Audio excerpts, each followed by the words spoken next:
Good morning, good evening, good afternoon, wherever you may be. Welcome to the Spiritism Talk Series, which is promoted by the United States Spiritist Federation every Saturday, 11 a.m. Eastern Time. My name is Teresa Castro, and I am so delighted to be the host of today's talk, which will be by Vicente Pessoa. And his topic will be the children who remember past lives. How interesting. Hello, Vicente. Welcome. Thank you very much. It's a pleasure to be here with you. We're honored.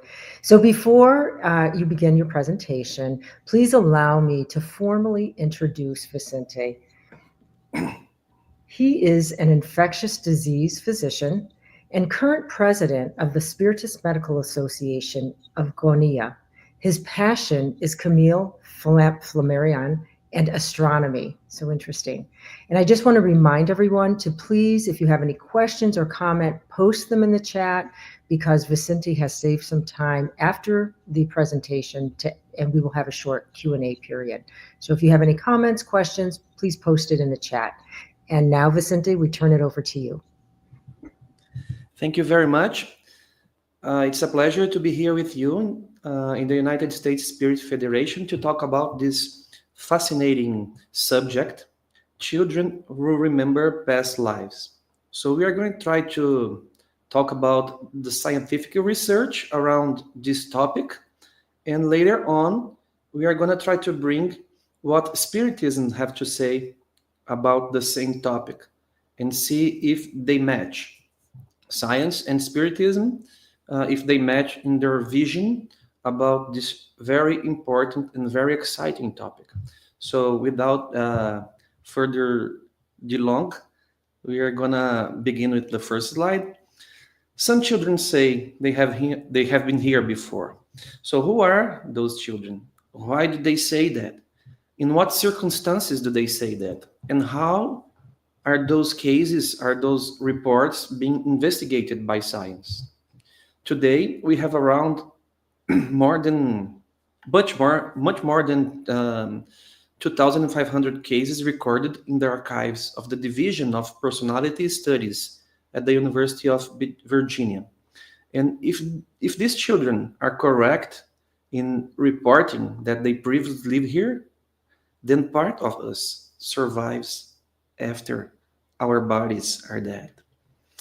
Some of these children claim that they were part of the same family that they live nowadays.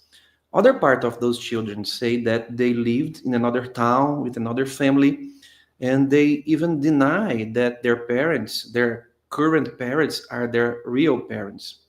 They say that they have other parents. And they have a lot of stories to tell us. And they describe with much detail their past lives. And that's why some researchers have been studying those cases for more than 40 years. And there is a mainstream researcher that began everything more than 50 years ago. It is a psychiatry doctor from the University of Virginia, where everything began. And when he started to interview those children, he realized that when they give you names, places, enough details about their past lives, those children should be taken seriously on their reports because they are so full of details and so convincing that they deserve an investigation. And when they do the investigation, they realize that those details, they just fit exactly what the children were saying about those situations. So more than 50 years ago, Dr. Ian Stevenson, which is this psychiatrist that I just mentioned from University of Virginia, began to publish papers on the scientific community about his experiences with those children.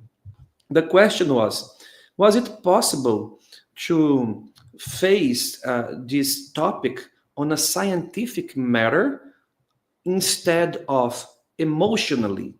Could we just apply scientific methodology to analyze those cases? Or we would just believe in what the child was saying? Excuse me.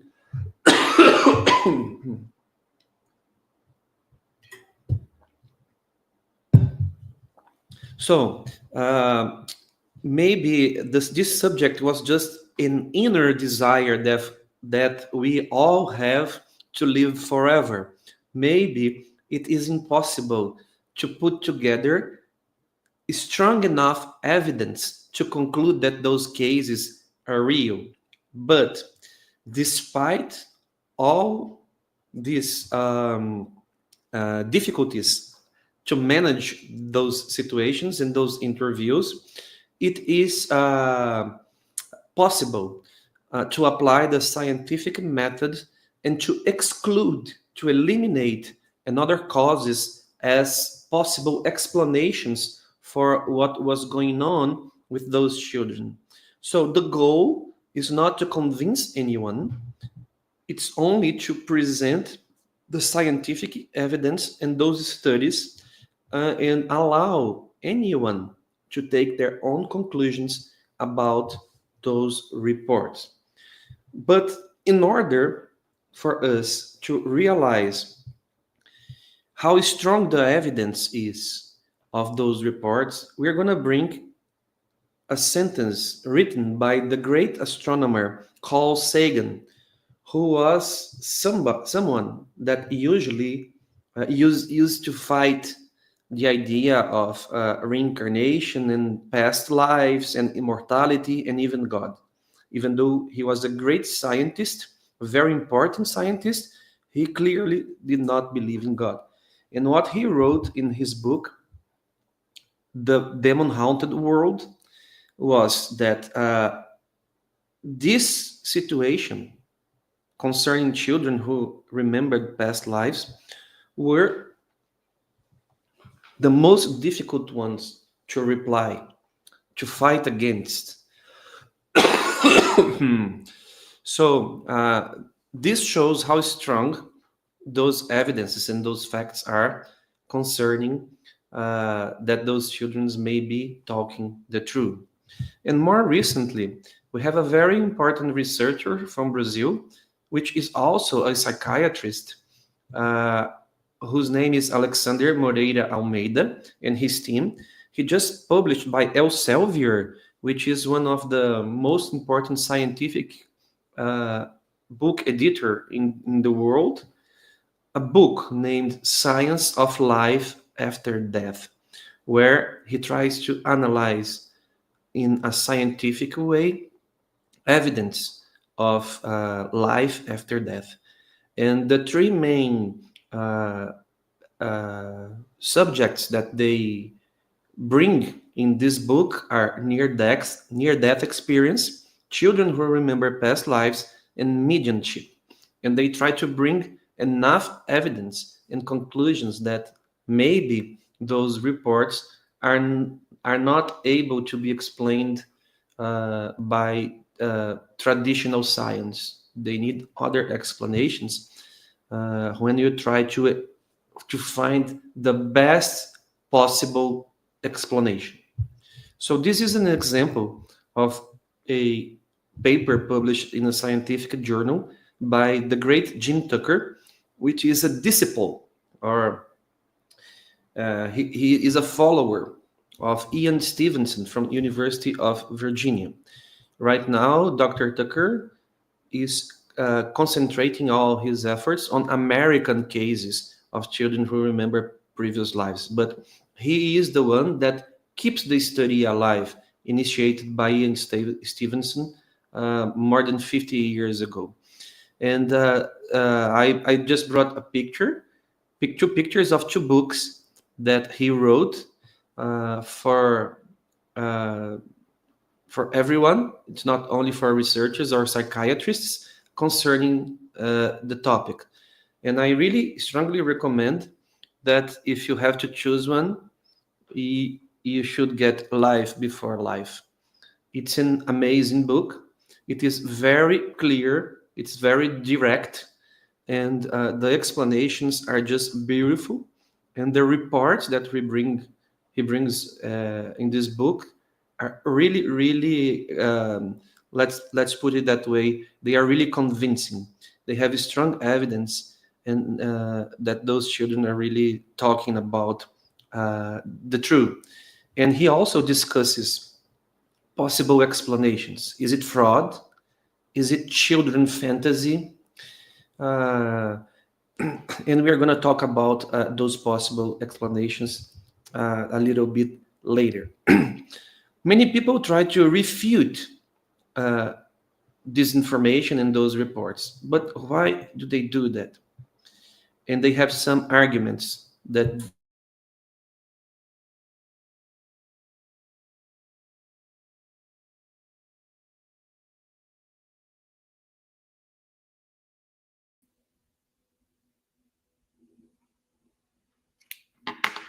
So it seems like Vicente's having a little bit of internet problems, so hopefully we will resolve this quickly.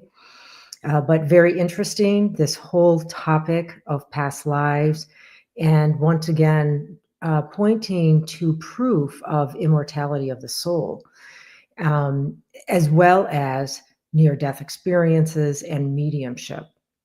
So rightly so, reminds us that Kardec was really a man ahead of his time, because this is over 150 years ago. Kardec was bringing to us these very ideas of immortality of the soul and the practice of mediumship, in that we are all interconnected, and that, in fact, life does not end at physical death, and that we can continue to connect with our loved ones.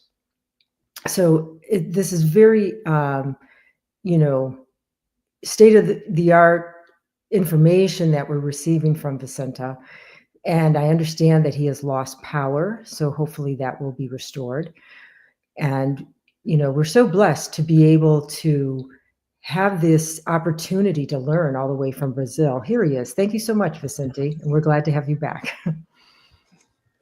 sorry, we had an energy problem here.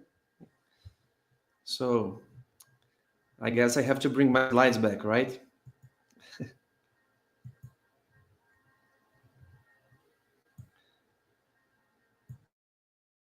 Try to do this as fast as possible so we can keep going. Just 1 minute.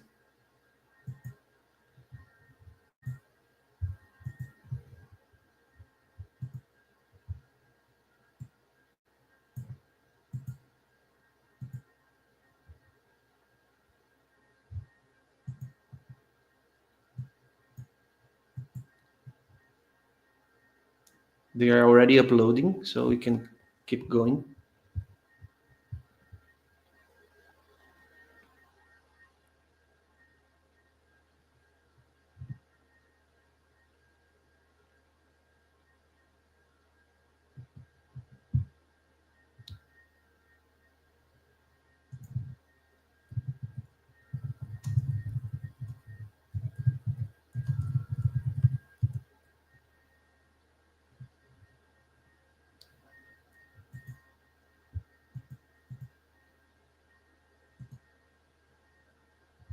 Okay, so this is where we were.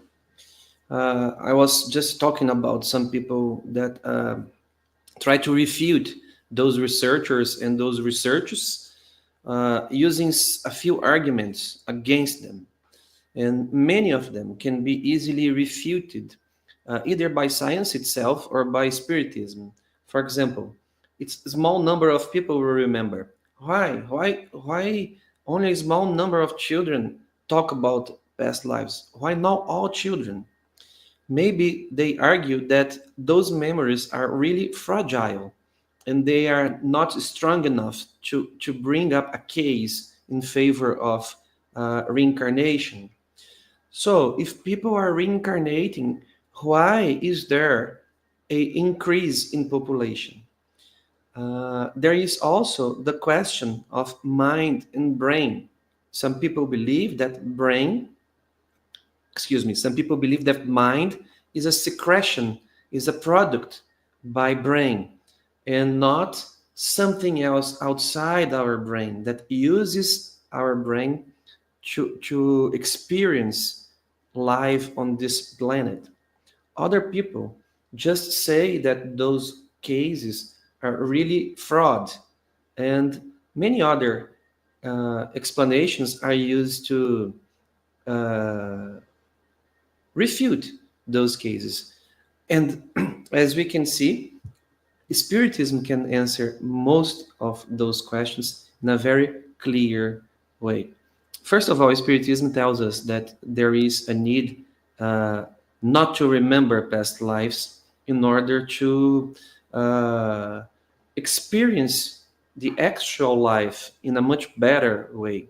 It would be very easy for us to, how can I say, to correct our difficulties and our moral problems if we knew everything about us from the past. So we need effort. We need to progress by ourselves without help of our past. Population increase. We know that these good spirits tell us that the population of spirits outside the body, not incarnated, are much bigger than the population of incarnated spirits. So those questions we can argue and talk about them later. They are very easy to refute. So uh, when those researchers try to investigate those cases, what do? They prefer to investigate non-solved cases. What is a solved case and what is a non-solved case? A solved case is a case that the child and the family already know the past family. They already identified the other family, the previous personality, the former personality family, and they already visited that family. And researchers don't like to research those cases because there is a bigger chance of fraud. So they prefer cases that are not solved yet.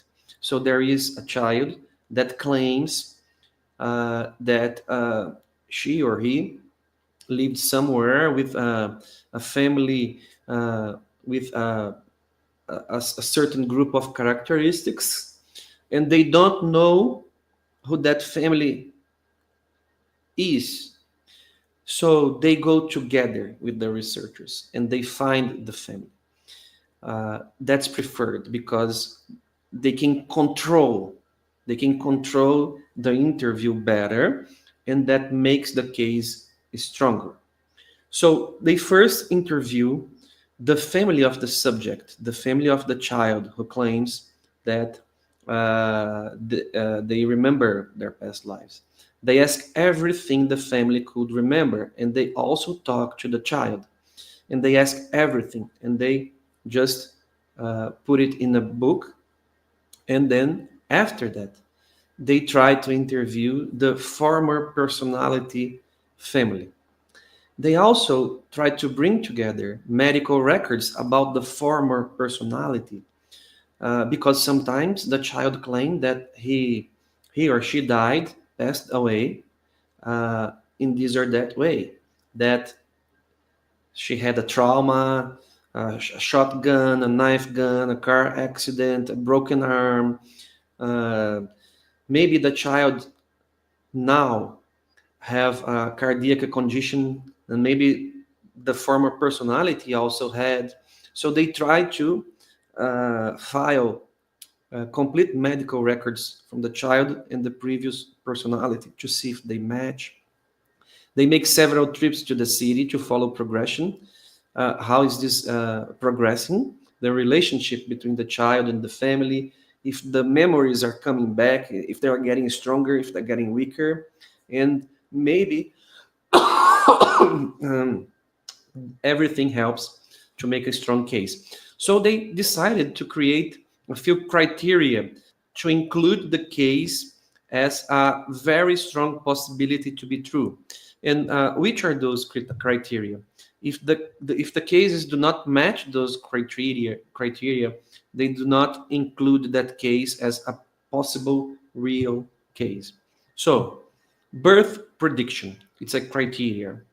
There must be a birth prediction. Somebody has to predict that that child would be born in that family. A premonitory dream.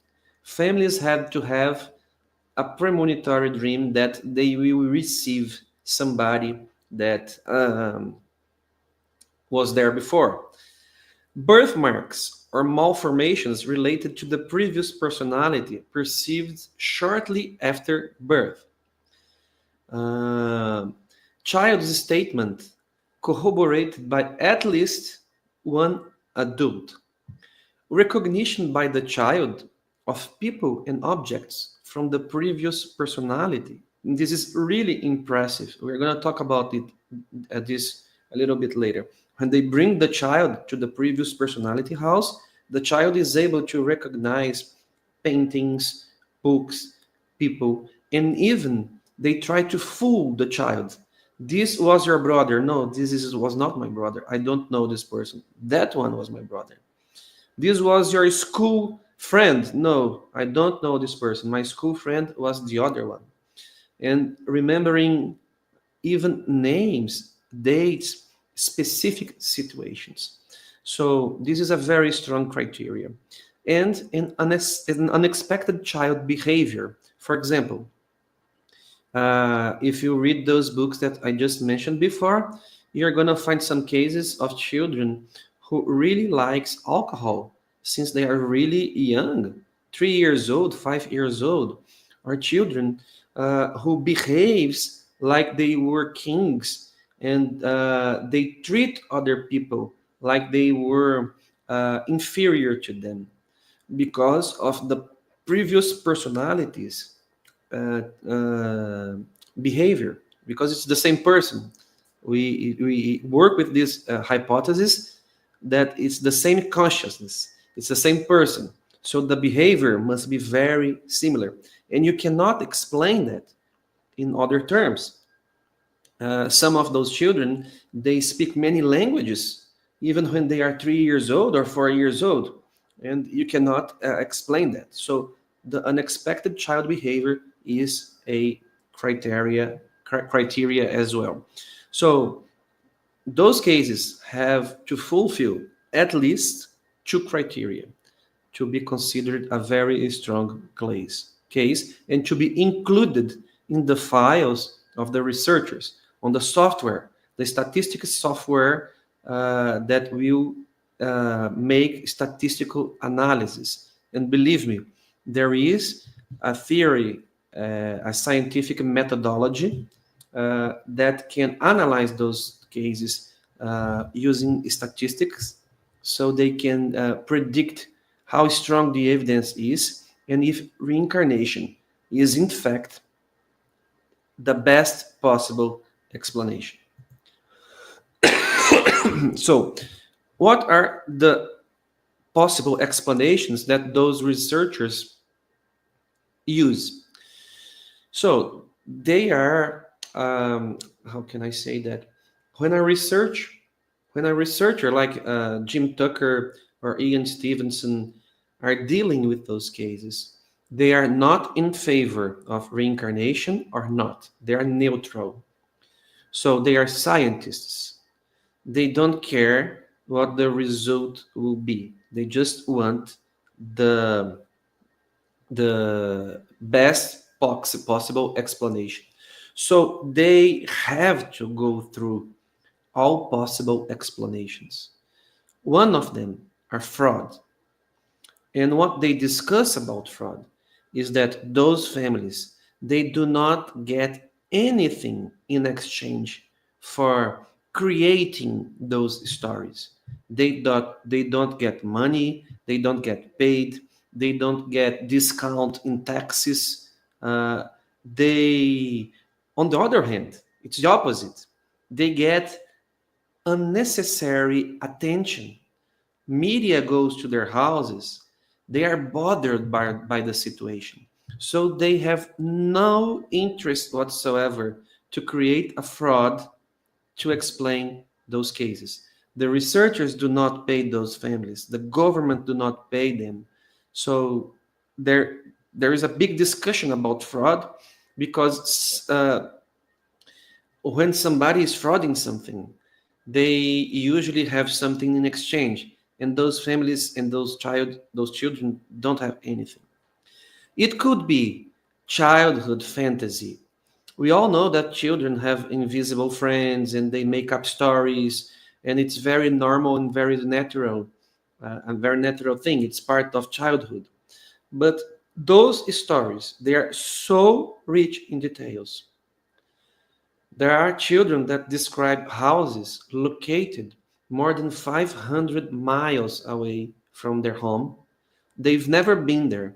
They describe what color is the gate, what color is the wall, what color is the roof, how many rooms in the house, how many beds, how many people. They describe the pets. They describe the car. They describe how many family members. They describe their jobs. They describe the way they died. They describe their hobbies. So how is that possible? How is that possible? And when they try to visit somebody on that area, because they try to search a family on that area with those characteristics, they find the same house, same gate color, the same wall color, the same roof color, the same people, the same jobs, the same hobbies. So it is a very strange thing to consider that all fantasy. Another possible explanation is that the children just have a normal knowledge acquired to normal means. But we are talking about children with less than 3 years old. How can they learn so much about someone else who lives 500, 1,000 miles away and create such a very intricate net of relationship among people, including themselves? So maybe that's not the best explanation. Faulty memory of informants. Maybe their parents are misunderstood, are misunderstanding the information. That's why the best cases to study is when the parents try to make notes when the children are bringing those informations. And when the researchers get there, there is no problem with faulty memory informants. There are people that even try to explain those cases using genetic memory, which I will won't even comment on this presentation because it's something so superficial that cannot be used to explain that. So those are the normal explanations. And what if we jump to paranormal explanations? What could be possible paranormal explanations? The first one is extrasensorial perception. We are talking about people who are capable of reading other people's mind. Even though we believe that's possible because we study the process of thinking, the thoughts, with the help of Spiritism, we have to consider that something else exists beyond our material body to consider this possibility real. Then they bring the possibility of possession. Those children are possessed by another consciousness when they bring those informations. So again, we have to consider the possibility that consciousness survives life. So who is this conscious that is possessing the child? It's somebody that lived before and is still alive. So this possibility just makes the idea that our consciousness survives our body stronger. Possession, right? And what possesses the child? What is that? Is that a spirit? Is that a consciousness? Where does it live? How does it do it? Science cannot answer those questions. And we have to consider that they are simply talking the truth, that reincarnation is a real possibility. Sometimes science tries to explain things with the most simple explanation possible. Usually, the best explanation is the most simple, is the more elegant explanation. It's the explanation that tries to cover all the faces of the situation. Sometimes a few theories can explain part of the problem, but not the whole problem. But when we bring reincarnation to this equation, we can explain the whole problem, the whole situation. And the other possible explanations, they care this idea of complete explanation. So maybe reincarnation is the best possible explanation for those reports of children who remember past lives. And we are going to read by the end of this presentation a sentence written by John Tucker, the researcher that we just mentioned, concerning the best possible explanation.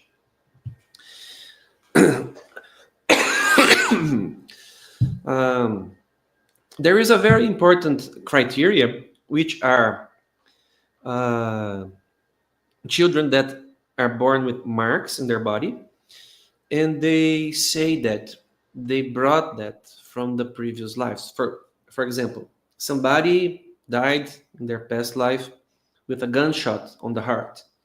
So there is, how can I say, malformation, right? There is a mark in the skin over that place, and those children, they claim that on their reports that that was because they were shot. And when they are going to study their medical records from the previous personality, they really were shot. This is a very simple example, but we have a lot of marks, different marks, missing members, skin color, different colors, like we see in the picture. And science tried to explain that. Jim Tucker brings those arguments in his book. How can an injury in a body resurface in another body? They don't know how to answer that. We do. Mental factors can produce changes in the body. They try to argue that our mind can influence our body, which is true. Which is true. They bring the example of stigmata, people who are very religious and very emotionally involved in some situation. They can create wounds in their body, like Saint Francis and others. They even argue that if the mind survives, can that mind produces changes in fetal development in order to create those malformation? And we have a chapter in a book by Chico Xavier that explains that in a lot of detail. Missionaries of the Light, it's the name of the book. Maybe they try to understand how emotionally intense injuries with the previous personality is still conscious are responsible for those malformation. They study those cases, and they, using statistical analysis, they bring this information to us that when the previous personality is still conscious, when the intense injuries to their bodies happen, it's when the new personality, the child, brings that mark in their body. And then they try the idea of karma. Maybe it's karma, but karma is the other way, right? Karma, it's not because I was injured in that life, I will be injured in this life. Karma is the opposite. It's if I injured somebody, then I would be injured. So it's not right to explain those things using karma. So this is the questions about the marks that these children bring, because this is a very important criteria for putting those cases with high probability of being true. Birthmarks, malformations, they are extremely common on those reports of those children. And here is this explanation of Spiritism. Spiritism uses the idea of perispirit, which is a membrane, let's put it this way, that put together the body and the spirit. And perispirit is connected to the body in a very intricate way, in a very intimate way. And the body is able to impress perispirit, who survives his death, and then these wounds to the perispirit are able to influence the formation of the new body. This is the book I mentioned, Missionaries of the Light, and we have a very interesting case in this book of reincarnation when they teach us how fetal development happens in the womb, and how the baby progresses its development in the uterus, and how those possibilities can be explained using the idea of perispirit. So it's very interesting that we have those information to help us. Usually those memories from that children, they happen between 3 to 7 years old, and after that they simply forget that they talked about that. And if you interview that children when they are 15 years old, 20 years old, most of them will not even remember that they would be talking about past lives. And that's very interesting as well, because in the same book, Missionaries de Luz, Missionaries of the Light, the author, André Luiz, teaches us that when we are around 7 years old, the connection between perispirit and the body is already so strong that it is able to close possible openings in the memory of past lives. He shows us that in that book. And it matches what science says. And we are talking about a book that was written in 1940s by a medium that studied for a few years in school. So it's a very important information. What else? It's very common on that children, unexpected behaviors, as I mentioned, like phobias of spiders, of water. Maybe they drowned. Maybe they were attacked by a dog, or whatever. And those children, a few of them, have very strong interest in alcohol and tobacco since 3 years old. Eating habits. Some children don't like to eat meat. Some children are vegetarians. They bring with them those behaviors that are very hard to explain, since their actual family do not have those behaviors. Behaviors of different castes or social classes. Cross-gender behavior. Some children believe that they are from another gender because they bring those strong impressions of being from another gender in another life. Of course, I'm not trying uh, to tell here that every cross-gender behavior is related to that, but part of them could be. So those cases, they bring together much more than memories of where I lived, who were my parents, where I studied, what was my job. They bring together emotions, attachments, fears, addictions, tastes, preferences, patriotisms. Children who believe that they are not American, they are French, or they are Indians instead of Brazilians, whatever. So this bring the fact that those cases bring much more than memories make them much stronger and make reincarnation a very stronger possibility to be the best explanation. How are those interview done? So when researchers find the case and that case is still not solved, and we already mentioned what it's a solved case, they try to arrange a controlled meeting in the presence of researchers. So what they do is they try to provoke spontaneous recognitions. They bring the child to a place where the child's family is the father, the mother, brothers, sisters, and the researchers from the actual life. And then they bring people from the previous personality family one by one inside the room. The child have never seen those people before in this life.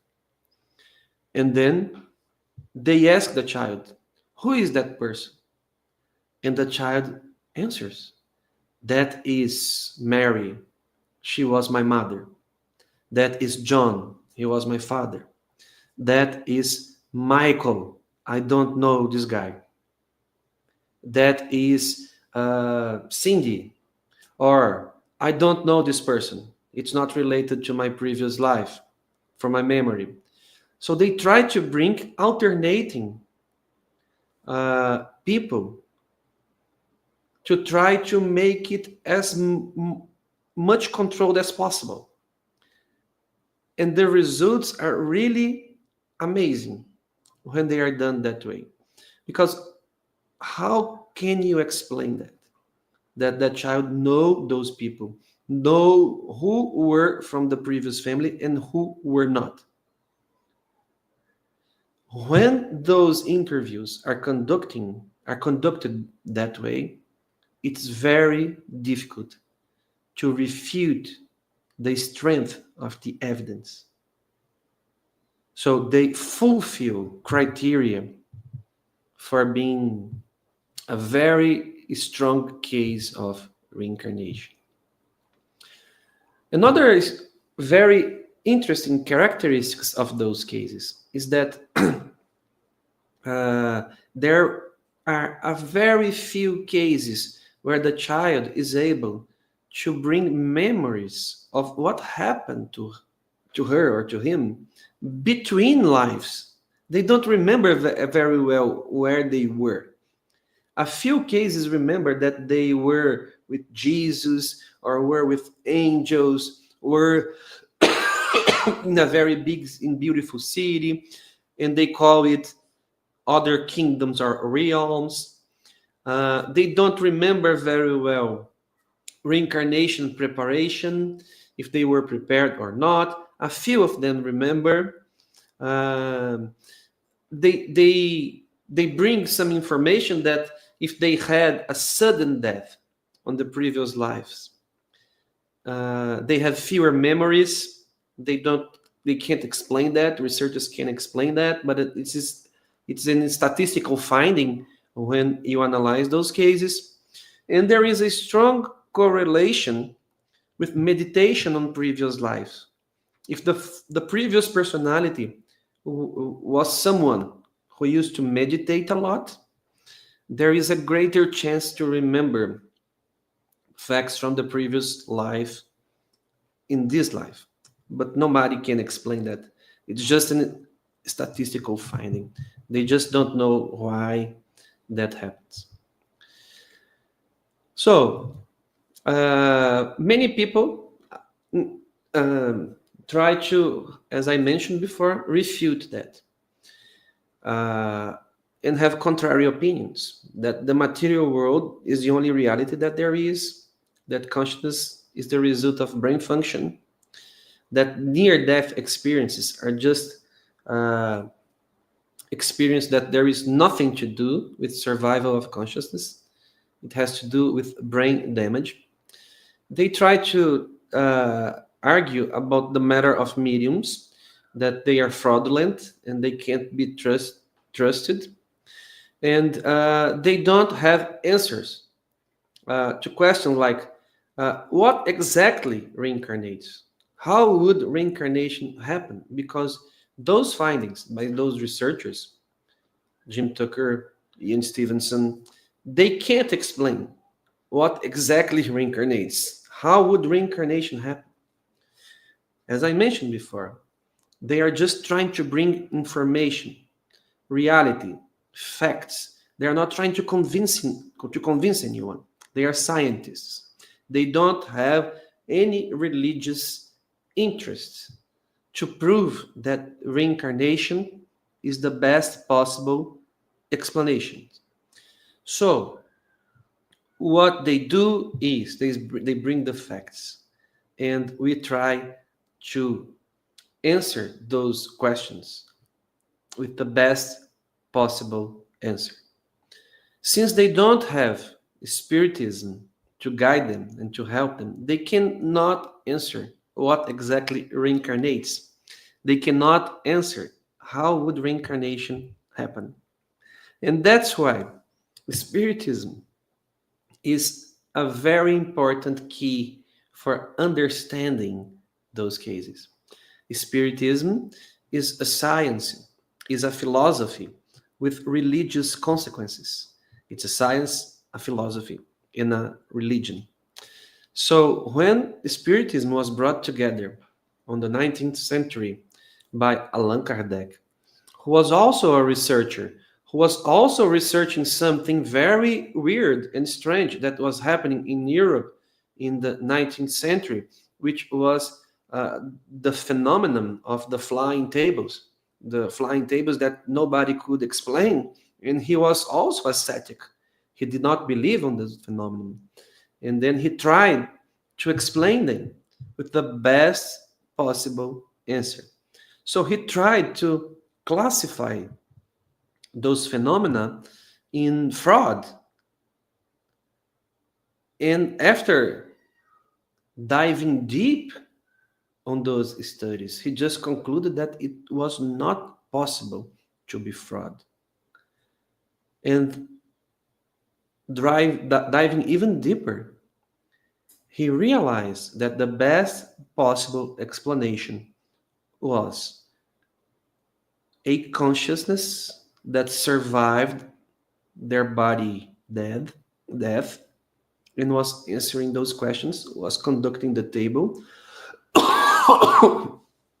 And by talking to those people out of the body, he came to the conclusion about very important concepts: God, divine justice, immortality of the soul, successive lives, communicability of spirits, and the idea of pure spirit.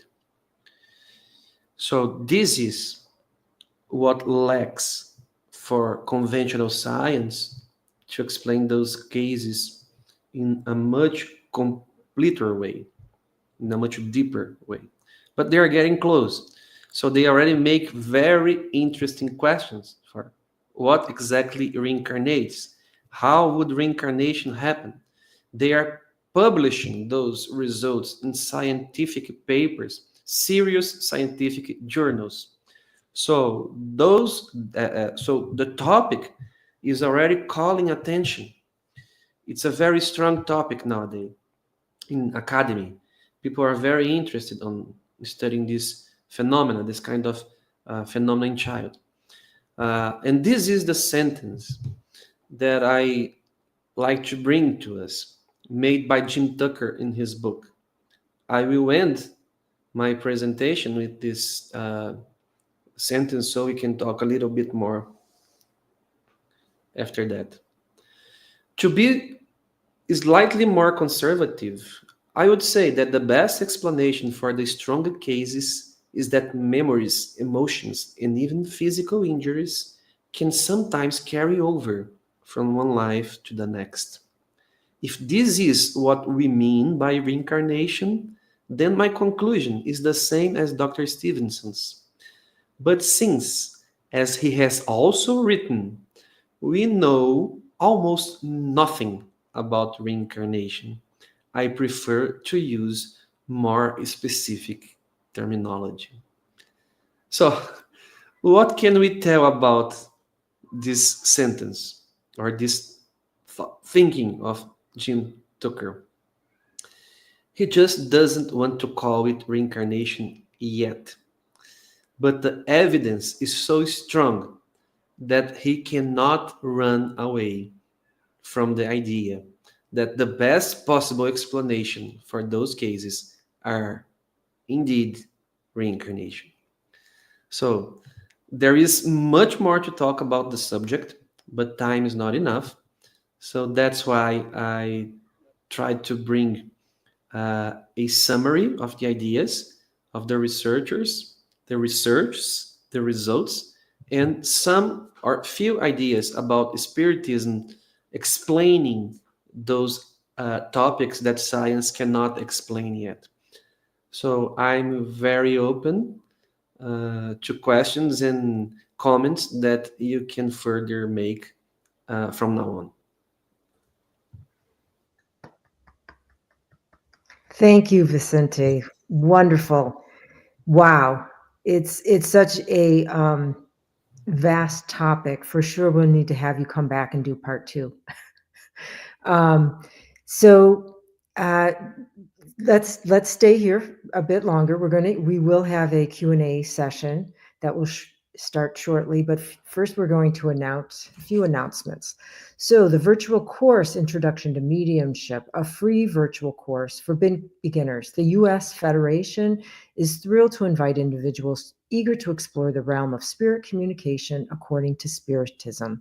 And you can check out the new course at learn.spiritist.us, or you can scan the QR code on the flyer.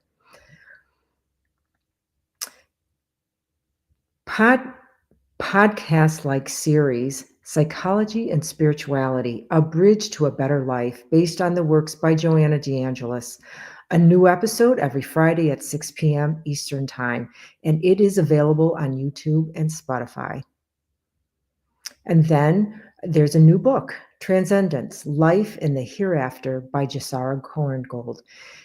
Are you curious about what lies beyond the veil of death? Join us on a profound journey of exploration as we delve into the mysteries of the afterlife with Transcendence, Life in the Hereafter, and it is available also at spiritistbooks.us.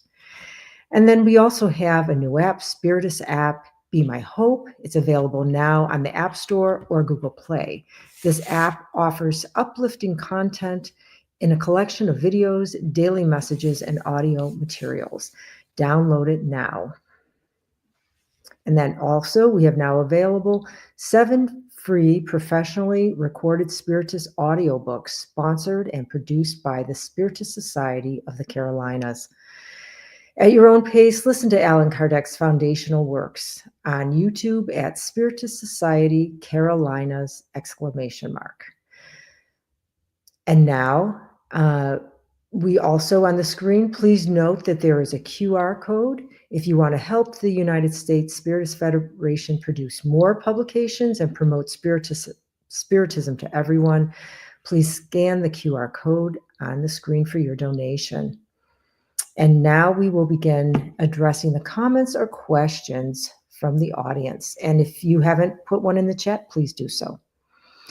So, Vicente, since these memories of past lives are fragile, as you mentioned in your presentation, could the memory of a past life indicate an elevated spirit, a spirit capable of handling this information while incarnate?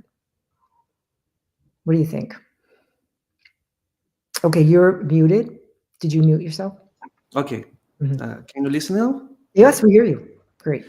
So that's a very interesting question, but it does not seem to be the case because some children come with a very strange behavior. For example, they are very aggressive, they are very violent, or they like alcohol, they like drinking, they hate other nations.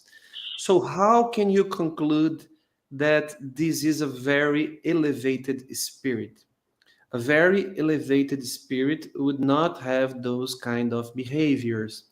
So maybe that does not relate with the moral level of the spirit.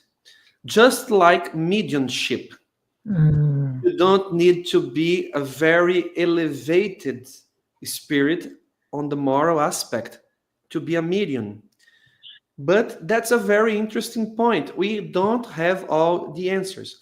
But what those researches show us is that there is no relationship with moral level. Some children are really sweet, and some children are really not.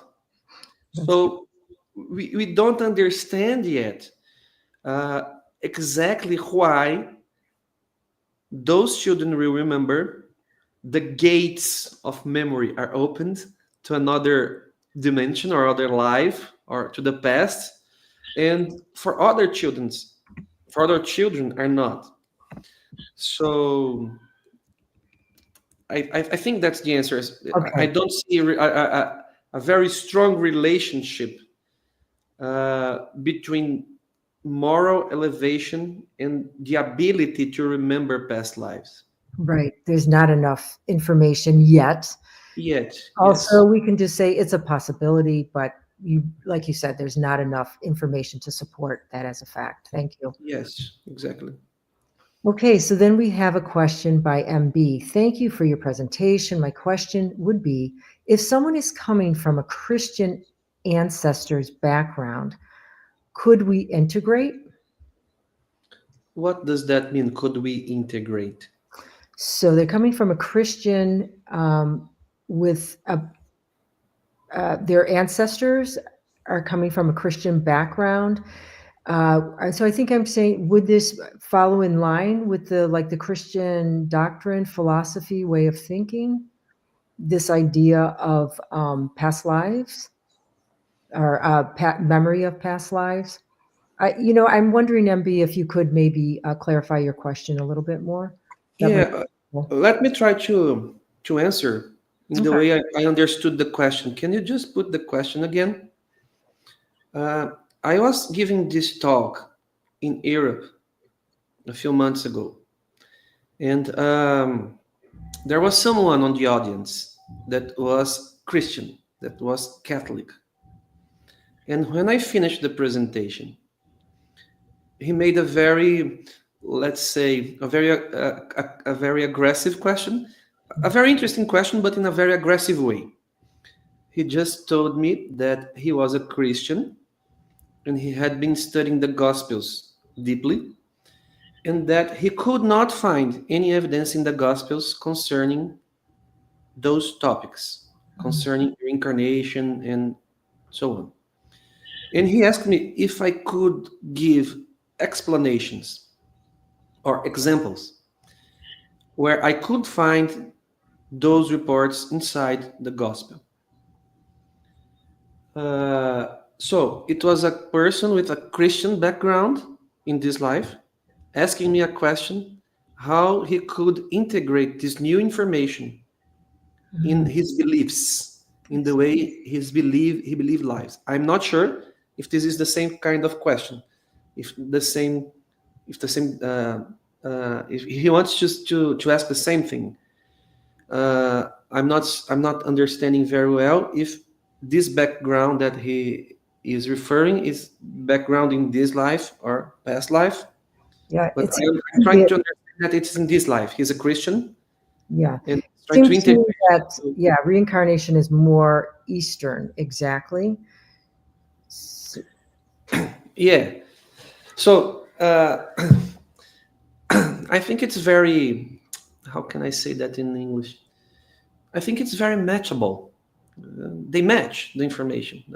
The Christian ideas, they match with the ideas of reincarnation and with um, the integrate. Maybe that's the best verb, uh, with reincarnation, right? Because we can find evidence in the gospel that even Jesus was talking about that a lot. in the Gospels. So I'm not sure if I was able to answer, if I understood correctly, Yeah. but And Christianity is pretty vast, but we do know many times Christians think in terms of resurrection instead of reincarnation. yes. So I think the question probably needs there's so many possibilities to answer that question. But thank you very much, and it is something to consider in terms of does it line up with other philosophies. And so, Daniel Santos, hi Vicente, what could be the potential benefits or even harms of exploring past life memories? Well, many people work with that. We have the potential to heal some moral wounds that somebody could bring in this past life, or to heal very conflictuous relationships that you have with somebody, and understand better behaviors that people have. But again, why only a few people have access to those informations? There is a whole field of psychiatrists that work with regression, memory regression, and they use it to heal some wounds that people bring to these lives, or to fix some behaviors, to make people's life better. But it's not completely clear why some people spontaneously remember, and other people have to go to those therapies. Here in Brazil, we have, um, and I'm sure in the United States as well, in the whole world, we have psychiatrists who are very trained, and they do that in their routine basis, their practice day after day. They use this as a tool to try to help people, uh, which goes much beyond medication and conversation. So you have to be, how can I say that in English? You have to be prepared. It's not anyone who can conduct those kinds of therapies. You have to be trained and prepared. We have a few friends here in Brazil who do that, including the president of the Association of Psychiatrists who treat patients with memory regression. And the results are very impressive when they are applied. So that those are, I'm talking about the benefits, right? Right. And maybe because some people cannot deal with those informations, it could be harmful as well. So maybe that's why not everybody remembers. Maybe it is a divine concession, a divine favor, a divine charity towards us. So you don't remember, so you have to um, uh, get over by yourself. You have to deal with that situation by yourself, with your own merit, your own efforts. So again, each case is different from another one. Right. So you cannot answer with a general answer. It could be good. I believe most of the times it's good, Mhm. but not always. Yeah. So just like so many other things, intentionality. What is the tension behind it? What intention are people coming to that topic with? So from Andre Bevelet, sorry, can't say the last name. What is missing for other Christian religions to believe in reincarnation, considering that scientific studies on children who remember past lives are genuine? Well, that's a very good question as well. I wish I had the answer. But what I believe is that maybe, and I will say that with a lot of respect, maybe they are missing a little bit of reasoning. just reasoning, just trying to analyze the situation, the topic with reason. Like, what are the best explanations for that? And if reincarnation is the best explanation, the best answer for those facts, does that change anything in my faith? My faith? Does that change my religion? Does that change the love I have for my Christian religion? Like Protestants, Christians, Catholics, and so on, other Christian religions? Does that really change? Does that make Jesus weaker? Does that make his message weaker? In what way does that change my relationship with my religion? And to make this kind of analysis of thought process, it's not easy at all because it requires us to be humble. It requires us to let go of things that we value so much. I'm talking about other Christians that do not believe in reincarnation. We have to deny many other things that we defended a whole life. And that's not easy. People are proud, they have a lot of pride.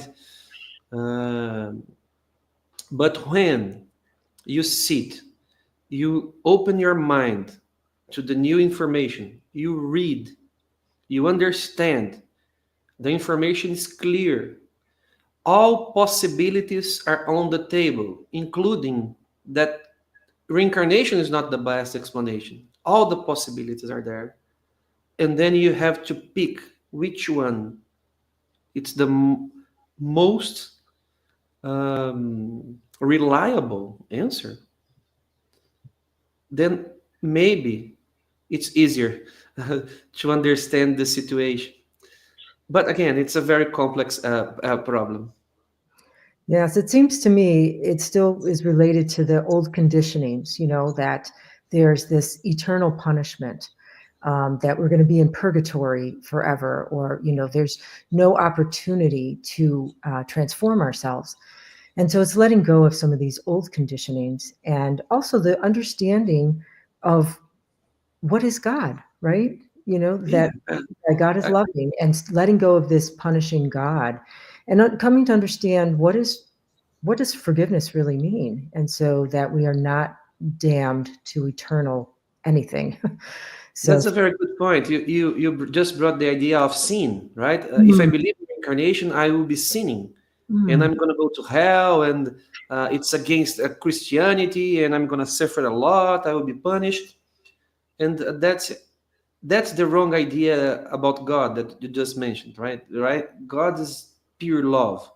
correct. There is no punishment. There is teaching, Yeah, and we learn with God, and we are loved by God. And this idea of sin is really strong in all Christian religion, and they hold the Christians back a lot sometimes. sure. Thank you. So I think we have another question. It seems we are hearing much, and this is by the U.S. Spiritist Federation. It seems we are hearing much more about these topics of past lives and near-death experiences. Could our awareness and consideration of these topics at this time be indicators of our moral progress as a society? So, for example, we no longer kill people as witches and demons for heresy when they talk of these topics, these phenomena. Well, I have no doubt about that. This is a question that I personally believe there is a very right answer, and I think people are very interested on these topics. And I really believe society is progressing, even though we see very strange things happening in the world. If you analyze life in past centuries, it was much worse. Yes. Um so today we have a lot of progress towards equality. People do not accept some kind of behavior anymore. Those that do those behaviors, they are criticized, uh, they are punished, and behind of that, there is also divine justice. Maybe we don't see justice in our world, in our societies, right here, right now. We see many violent things happening, and we question ourselves: where is God? What's going on? But God is not missing those things. Uh, just divine justice is forever, and maybe we don't understand how it will be applied, but it will be corrected in some way. So the search for information about near death experience, spirituality, survival of consciousness, children will remember past lives. In my personal belief, it's a sign that people are concerned about their own consciousness. Mm, If I survive, if those topics are true, what kind of life should I live? Should I mm, live a better life? Should I be a better person?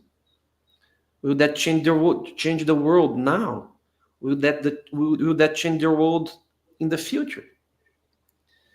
Uh, so I agree with this question. mhm. Thank you. Yes. Unfortunately, we tend to say, I wonder if I was a queen in a past life. I wonder if I was a king. What power did I have? So, but thank you so much for your answers and your beautiful presentation. And so, thank you, Vicente. Thanks to everyone who watched today's talk and those who have been following our weekly Spiritism Talk series. So, next Saturday, we will be hearing from Humberto Schubert on the neurocognitive aspects of empathy. Great follow up to today's discussion. So, thank you, everyone. And before we close, Vicente, would you be willing to say a closing prayer for us? Sure. So let's all together close our eyes, think of God, think of Jesus if you're a Christian, and be grateful for the opportunity we have to be living this life right now in this planet with our family members, with our friends, in our jobs, and having the opportunity and the chances to be a better person with our family members, our friends, and in our jobs. It doesn't matter who we were, but what matters is who we will become. And for that, we ask God to give us the strength, to give us the inspiration and the courage to fight those things that inside us make us a very difficult person. May we fight our pride, may we fight our jealously, and may we construct and build our lives towards a good life. And may God be our inspiration. So be it.